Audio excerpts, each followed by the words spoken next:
Welcome to Loot, Lore, and Lights, where we pierce the veil separating our fragile reality from the eldritch unknown.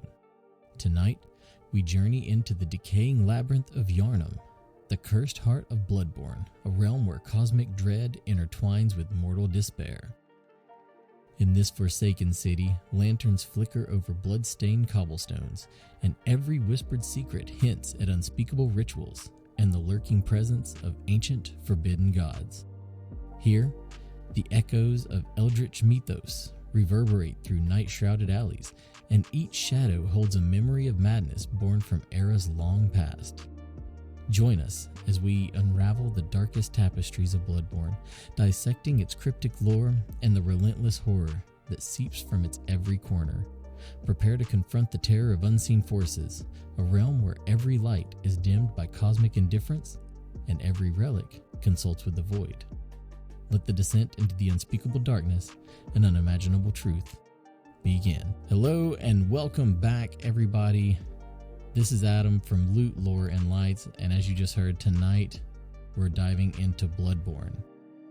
And in this dream, I'm joined by another good hunter. A hunter should always hunt beasts. Leave the hunting of hunters to me, Hunter Gerald. Welcome back, Gerald. It is good to have you on again. Thanks for having me. So today, like I said, we're talking about Bloodborne. It is a FromSoftware game. It's from March 2015. It holds a very special place in my heart and Gerald's as well. So let's dive right in, Gerald. What makes Bloodborne the best FromSoftware game out there? It's the whole package, really. To me, it's the stories is really riveting to me. On your first playthrough, going through it, you're like, okay, am I just hunting things or, just killing monsters? I'm not really understanding the story. But the story makes you want to pay more attention to it with the atmosphere. With the atmosphere of Bloodborne, you have a more, it's a more exciting presence to me, if that makes sense. Yeah, absolutely. And I think atmosphere is a great word for what makes Bloodborne so great. It is very fast paced, but it is set in the Lovecraftian backdrop, and it has different cosmic horror elements that other FromSoftware games don't have. And the way that it ties it all together and incorporates it, it really has that like aha moment later on. Kind of like what you were talking about where you said, you may play through the game and you think you're just killing beasts.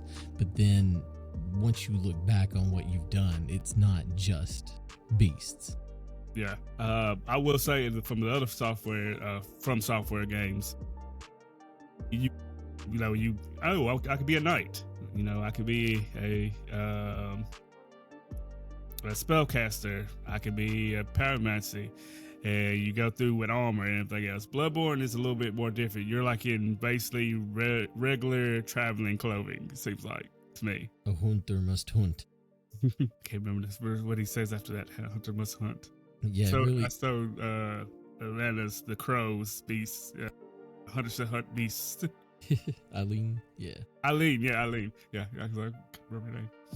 Yeah, and what you're saying is absolutely correct. You're in regular clothes because it is taking place the night of the hunt. You are supposedly, at least, this, person from Yharnam. I don't want to say a citizen because people come to Yharnam. They come to Yharnam because of the blood and the healing magic that's within the blood. And it creates these beasts. I mean, it's dark. It's fun. It's fast-paced. There's just so many things with Bloodborne that I think even if you're not a typical FromSoftware like Souls person, you're gonna get something out of it and it's gonna be fun. Oh yeah. I was trying to remember back when we played the game 10 years ago. I want to recall when it first came out for the PlayStation 4. There was a lot of people that bought it. And a lot of people was returning, if I can remember, for just a moment, because they couldn't get past one certain beast. Can you remember that one? What I'm talking about? No, and that's what I was about to ask. Is Okay. was it the cleric beast or It was the carrot beast. Okay. Yeah. And I really think that this is one thing that FromSoftware games do that's a lot of fun, is not necessarily cleric beast, but Father Gascoigne comes in and he really teaches you the mechanics of the game, and you can beat your head on a wall for hours fighting him if you're stubborn. You don't try to adapt to what the game's trying to teach you. Yes. I also like the what do they call it when you can when you get hit, you can hit the creature or you hit the monster. Excuse me, or no, you hit the beast back and you get your health point back. What's that called? I can't remember it. That was another different mechanic from the regular FromSoftware. Yeah, and I don't remember what they called it in Bloodborne, but it is almost like a vampire type mechanic where when you get hit, you have a certain amount of time to do damage and get health back. And that was another thing that was a big difference from Dark Souls games at the time, because Dark Souls were kind of clunky. They were like hold a shield and block and kind of tank your way through what's going on, whereas this was very much in your face. Like, you're gonna get hit and that's okay. You've got to play aggressive. When you get hit back, get that health back. Oh yeah, this is let's see what I'm trying to remember. They had Demon Souls, Dark Souls 2. So 4 games before Bloodborne came out of the same almost similar mechanics that was going on, and then this one is where they want you to play aggressive. The other previous games, you were like, okay, I'm a spellcaster, so I can't take a hit, so I'm gonna stay in the back row, and I get hit, I need to try to hurt the heal.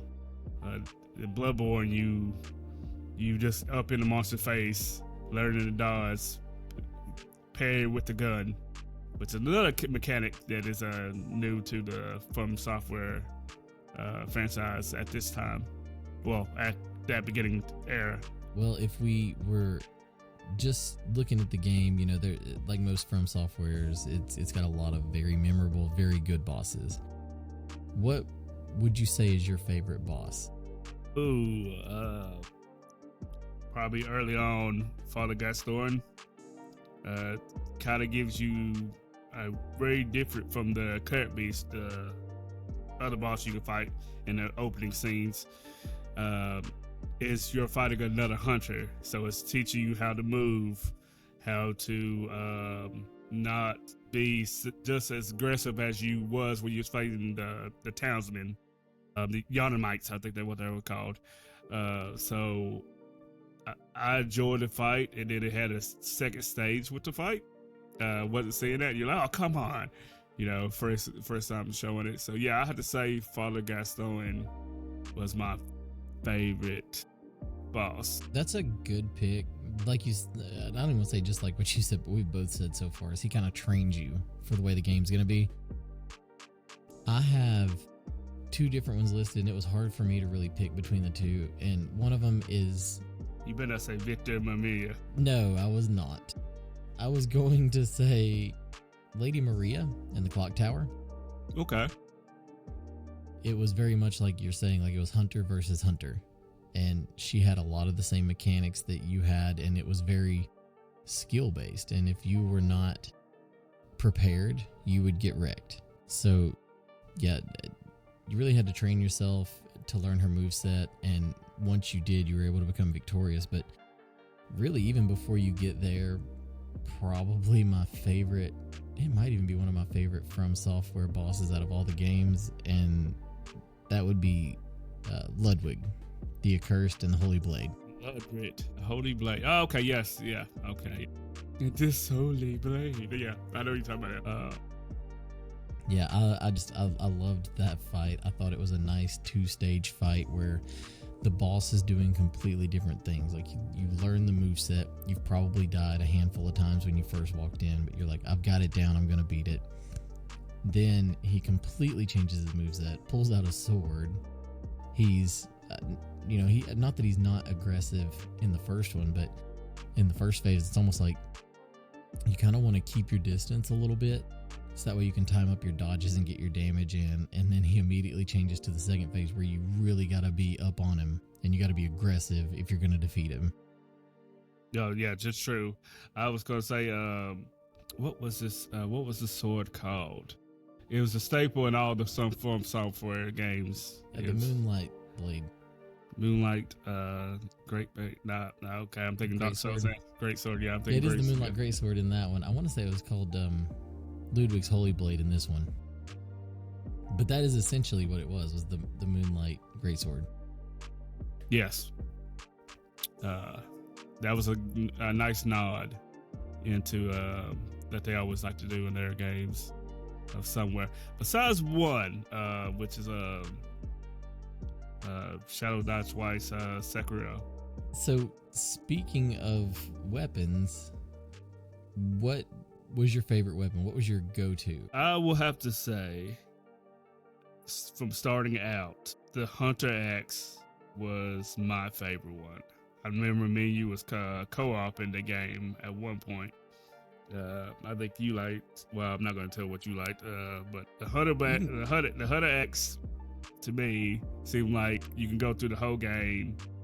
This was before DLC, and have no issue with it. To me, had enough power where you can do a heavy attack and stun most enemies, spin through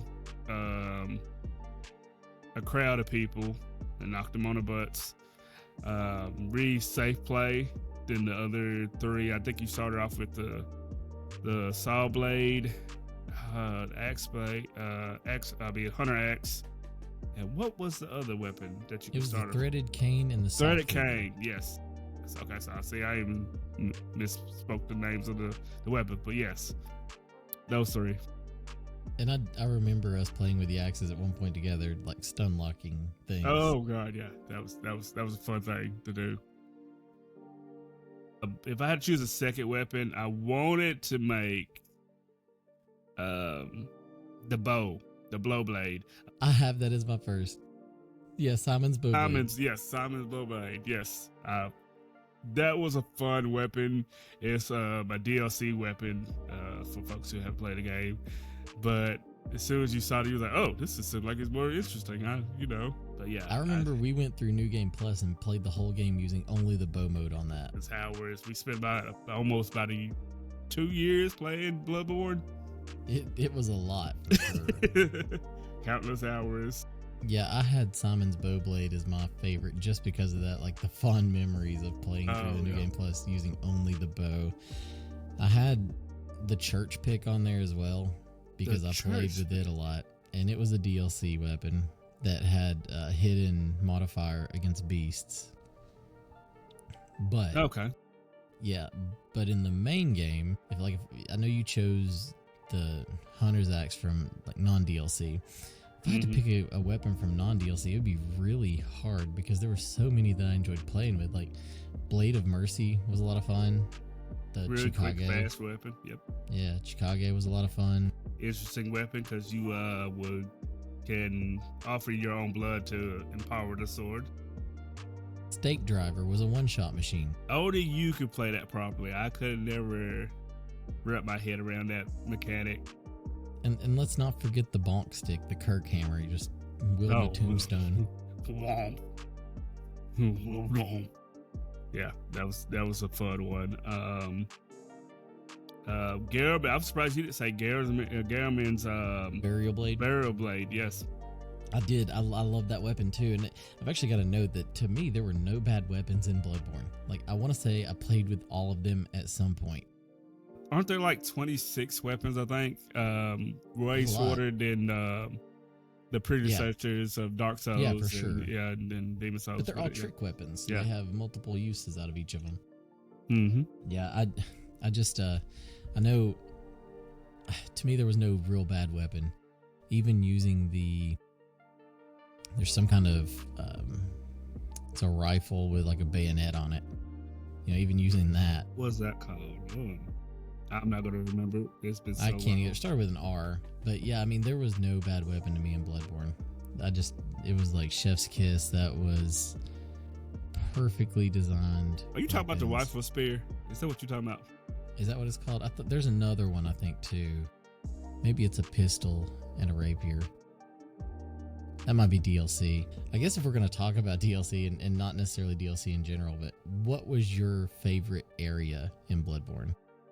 I will have to say, and I feel like I'm a broken record at this time, the starting area of Bloodborne, to me, it resonates so much for some odd reason.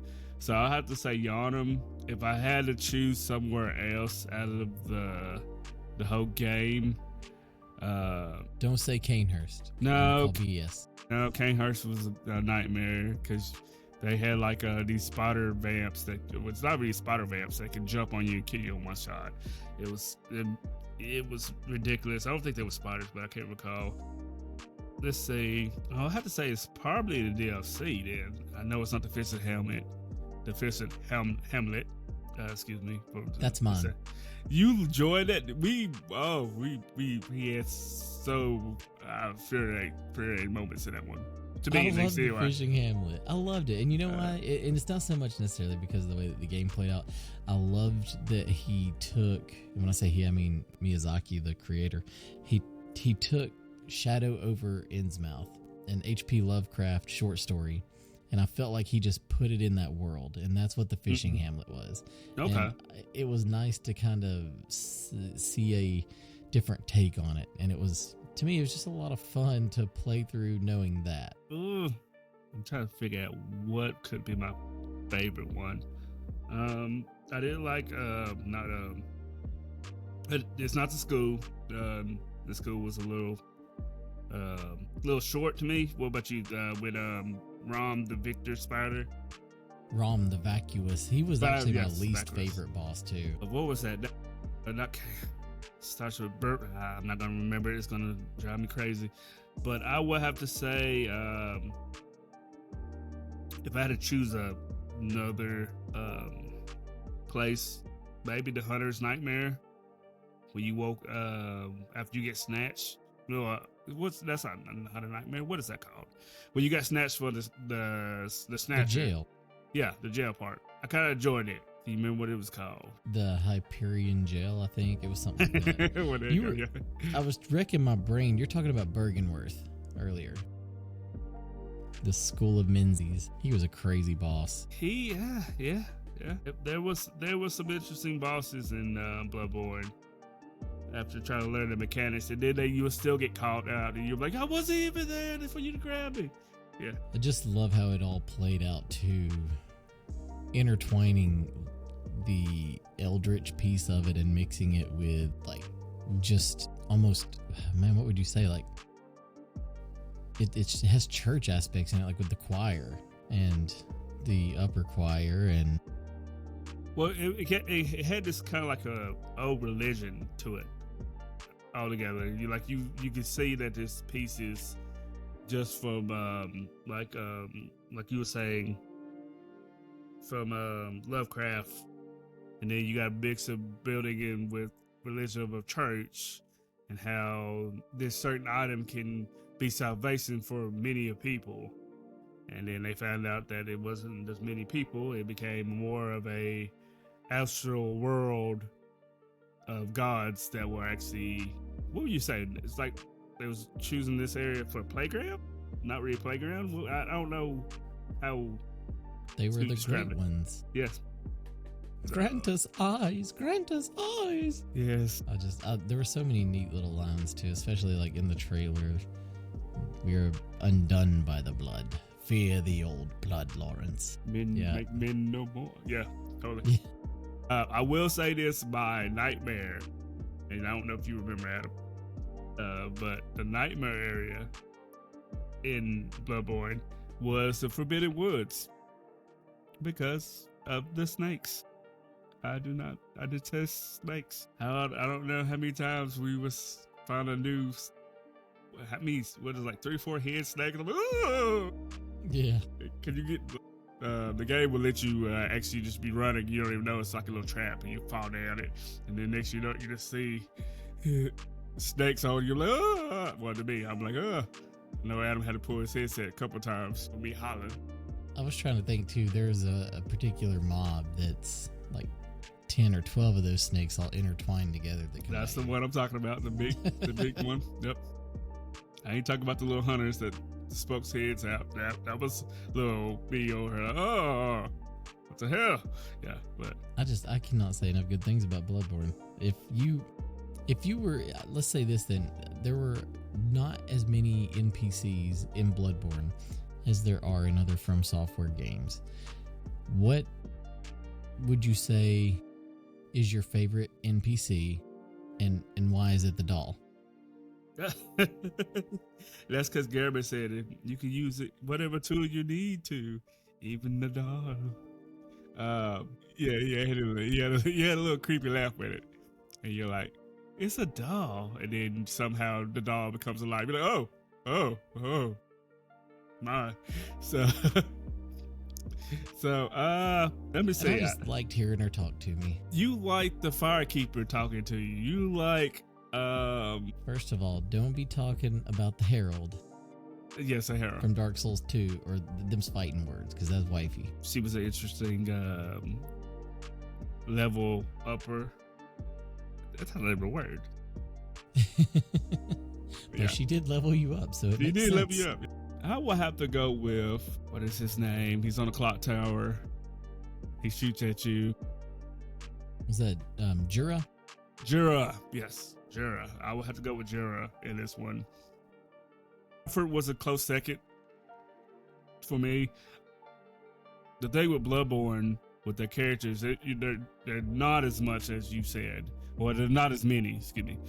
There's not as many NPCs that you can interact with without them trying to quote unquote kill you when you first sit on spot.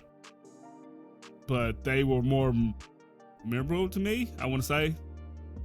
Their stories were really intricate into the gameplay, because you can do like, for instance, what's his name again?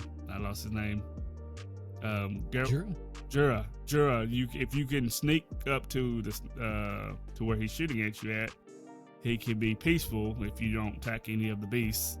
If you can find a way to get to him, and he has a nice little conversation on why he's not hunting anymore. He's an ex-hunter. So I did enjoy that. I think that was my favorite one. As long as you say peaceful in his area, he didn't really was like, yeah, I'm gonna do you in. But like I would put a paycheck that you would have said Ariana, the woman of the night. Oh, Ariana of the night. Oh gosh. Okay, well, if I had to recall this moment again, yeah, Ariana of the night. She was a woman of the night. A woman of the night. She was a mysterious girl. Yeah, she was an interesting NPC. Kind of like the lonely beggar. Like if you help him out, he just slowly starts murdering everybody. That is so interesting, because they, like I said, it was just a brilliant way they did this story. Because you want to help everybody else that want to be helped. There's a guy that actually was like, hey, is there any safe place I could go? And you tell him the safe place, I don't believe you at all. So you had to come skeptical, man. Yes. Yeah, you had to go find another place, and you were like, I thought you said the first one was safe, and then you were like, it was. I don't believe you. I'm going to the second one, and he gets murdered. So you had to tell the second one is the safe place, and he's safe. Yeah. Yeah. Don't. Yeah, because if you tell him to go to the chapel, he's gonna go to Yosefka's clinic. Oh, that's what. Yes, clinic. And Yosefka's not there, and bad things will happen to him. Where did she go? I know what happened, but where did she go? I can't remember. The celestial being, or the intruder, the imposter, Yosefka, turned her into a celestial being. Yeah, but who was the imposter though? That's the bad thing. I was trying to figure out. I could never remember. It's been so long. I might have to play the game just so I can figure it out and comb through the items and everything else to see who the imposter was. I don't remember myself. But one thing I'll say too is, like, with the writing in Bloodborne, there were so many good, and I'm kind of going off subject here because I was just thinking about it with what you were talking about with the skeptic man. Mm-hmm. There were so many good lines, and to this day, like, I still think of tonight, Gherman joins the hunt. That was okay. So You said that you like Lady Maria, right? Yes. I could have sworn you were going to say Gherman. And I have a question for you since you have asked me multiple questions. Okay. Which boss fight was harder, Gherman or Lady Maria's? Well, technically Lady Maria, because with Gherman you could just submit and just cut your head off and the game would be over. Yes. I do think in the moment, I think Gherman was harder. I want to say he was as well. But here's why I'm going to say that, is Gherman was harder because I didn't have as much experience in the game by the time I got to him. By the time we get to Lady Maria, we're probably on like New Game Plus 5 on one character, New Game Plus 3 on another. And while Maria, I'm not saying I took Maria out on the first try or anything, like you know that, but I do know that it wasn't like I was stuck on her for any real length of time. Whereas Gherman, I do think it was like I fought him a handful of times, took a break for the night, came back the next day, probably fought him, maybe beat him that day, or maybe, went back, or if we co-opted him. Maybe. Yeah, one of us got lucky and then we exactly. we and hit then a the wall. Other one was stuck. Yeah. Hit a wall. Like, yeah. So, I do think Gherman was harder, but that was just to me, at least, with the experience in the moment, is probably what caused that.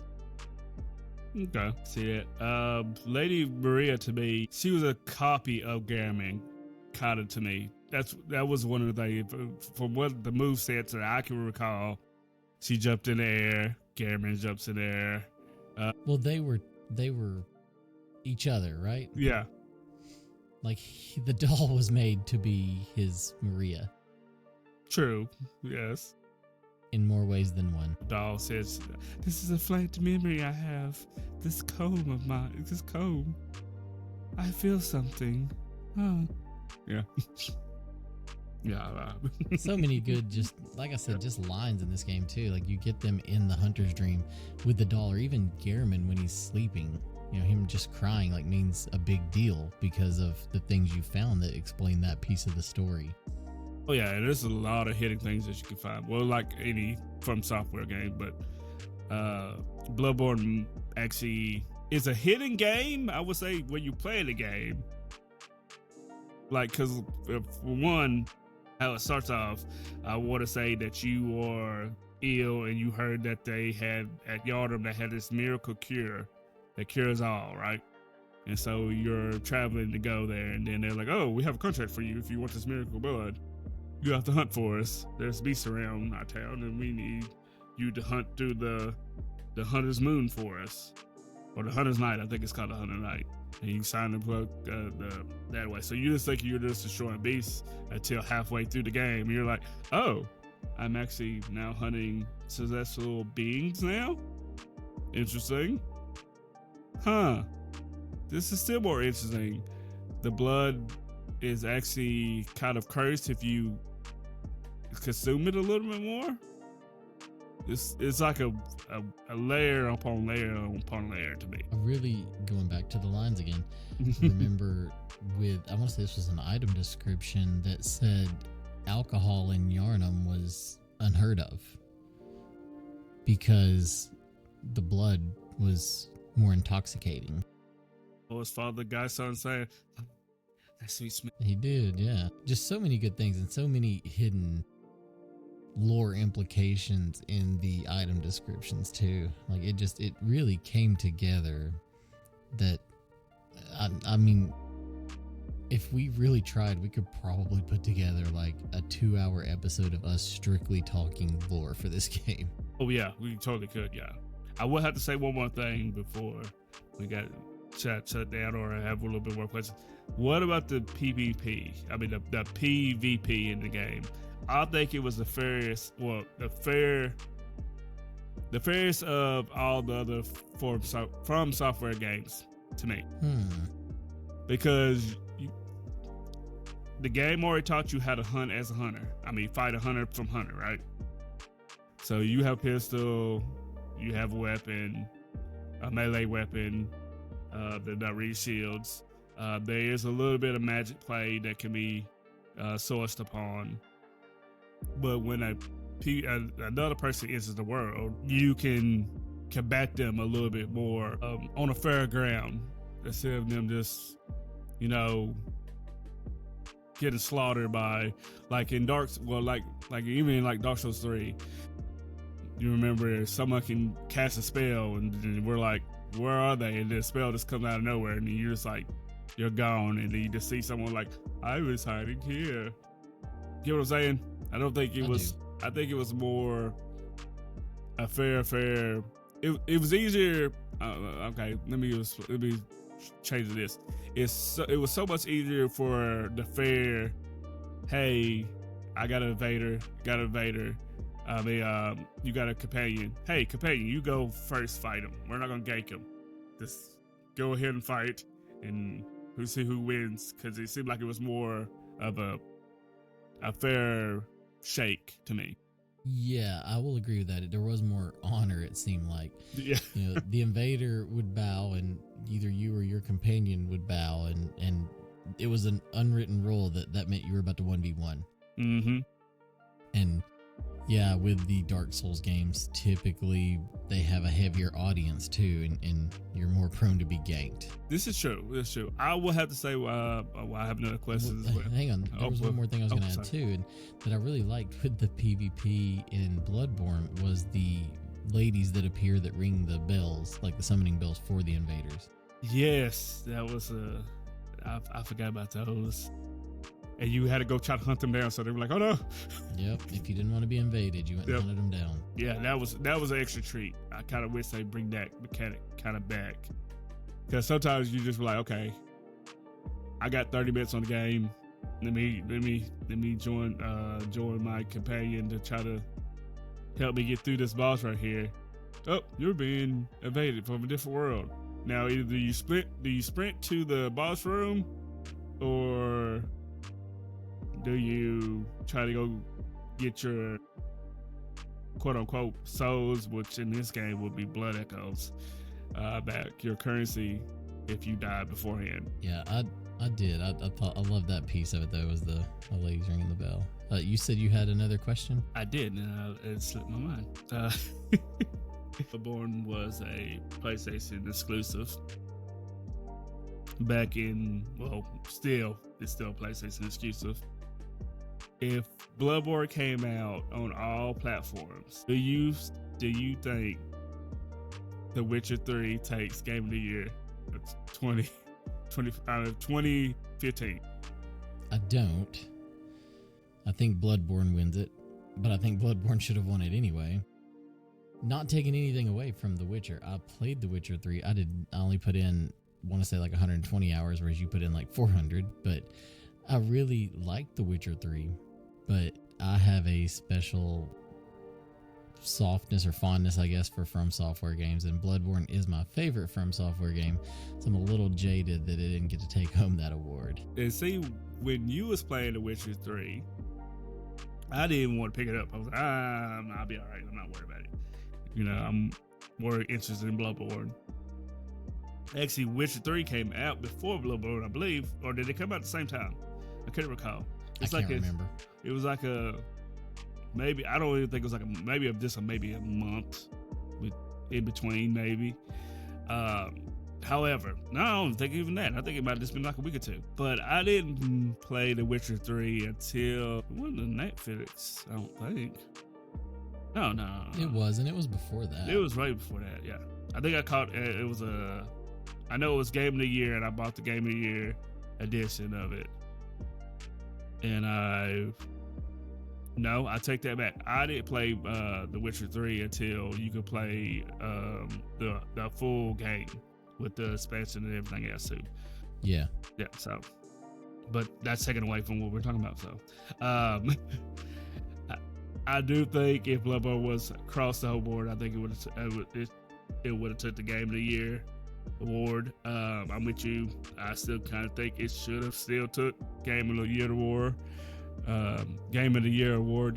that year, especially since we know that a single player game FromSoftware can win Game of the Year award. All I know is Sony, you're letting us down. Give us a freaking remaster remake. I don't care. Upscale it. Give us 60 frames per second.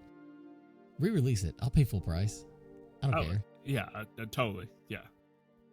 I mean, you have remade